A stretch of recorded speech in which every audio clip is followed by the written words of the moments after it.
I love my country, but I fear her corporations. All that you gave me was a pain in my side. I'd like to fight you, but where would I hide? I'm so sick of cleaning your mess.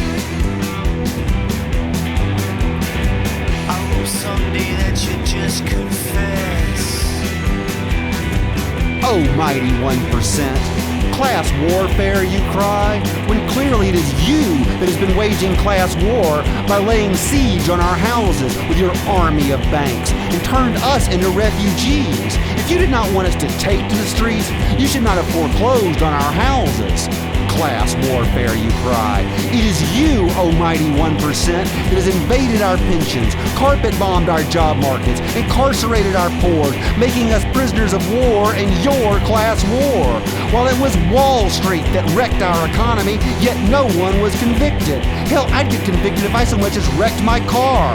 I will believe in corporate citizenship when I see a corporation get treated the way they treat me. One hand in my pocket, one foot in your grave. If these corporations want the same rights as citizens, they should have the same accountability as citizens. I know if I perpetrated the crimes these corporations committed, I would be in prison. So I say, let's put the corporations themselves in prison. Some say tax the rich, I say jail the rich. So why are we on the streets? How about 15 million people who are upside down on their mortgages, yet record profits from the banks, after the very same people who are upside down on their mortgages bailed the banks out? Our so-called elected leaders have been reduced to the role of doddering greeter at the great Walmart of China. I say, tear down that Wall Street, Mr. Bernanke. You read the news and you butter your toast. You got a blessing from the Holy Ghost. Fill up your coffee and close the blind.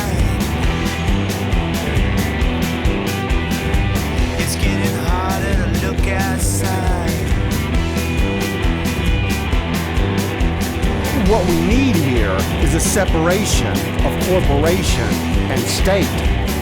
Otherwise, we should just change the name of the country from the United States of America to the Bank of America.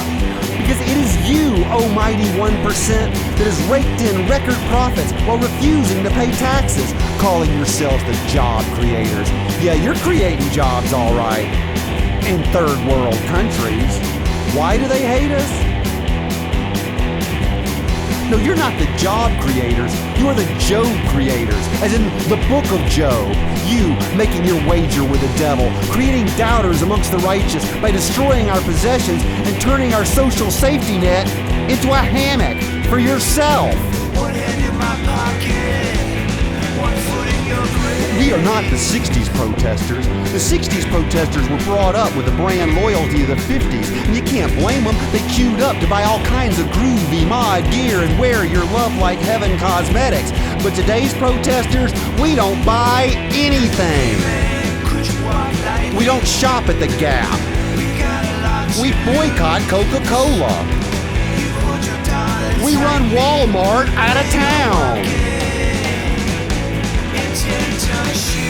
So why are we in the streets? How about 24 million people unemployed in spite of record profits from major corporations? And those lucky enough to find a job, find their CEO makes 350 times what they do. It's like Julio Prisco said, I have no issue with those doing something useful making 100 times more money than me, but I have many issues with those who produce nothing, make others homeless and poor, scam the entire world, and make 10,000 times more money than I do.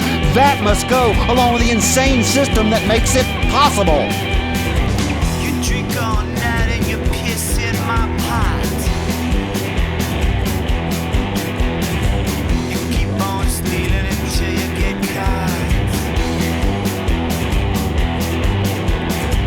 Why are you always playing tricks on me? It's not a rabbit that you got up your sleeve. Oh, before before the Berlin Wall fell. We Americans love to talk about how it was the Soviet Union that broadcast the songs of the state, and we romanticize that it was our radio broadcast wafting in from West Berlin that tore down the wall. But now, the cell phone's in the other hand. One hand in my pocket, one foot in your grave. Obviously, there is a new wall that is running down divided America, and it is American media that is being manipulated by the agenda of the state.